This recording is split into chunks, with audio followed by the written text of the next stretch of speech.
ملفوظات حضرت بلند شہری قسط نمبر 2۔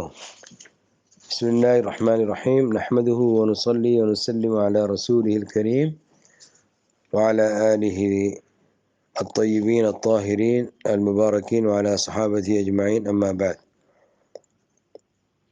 فرمایا کھانے پینے کے علاوہ تیسری اہم ضرورت کپڑا پہننے کی ہے۔ اس کے بارے میں بھی احکام شریعت کے مطابق چلنا ضروری ہے۔ مثلا عورتیں پردہ کریں، پردہ والا لباس پہنیں، باریک کپڑے نہ پہنیں، مرد ٹخنوں سے نیچا کوئی بھی کپڑا نہ پہنے، نہ کرتا نہ پجامہ۔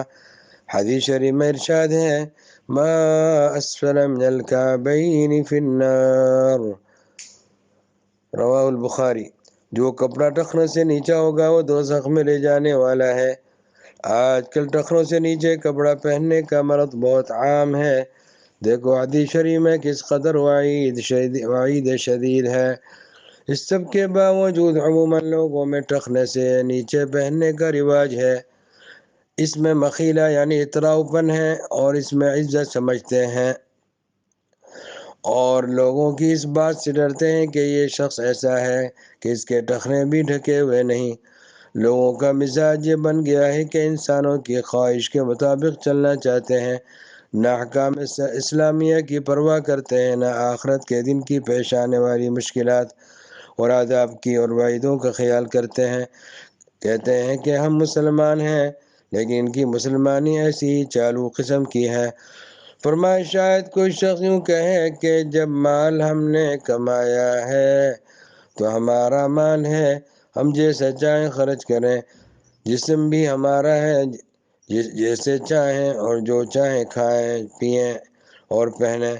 ارے نادانو، تم خود اپنے نہیں ہو، تم تو اللہ تعالیٰ کی مخلوق ہو۔ اس کی مخلوق بھی ہو، مملوک بھی ہو۔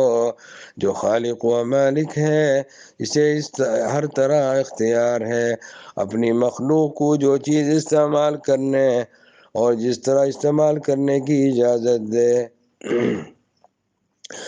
خالق مالک نے جس چیز کی استعمال کرنے کی اجازت دی ہے اس کے خلاف ورزی کرنا گناہ ہے۔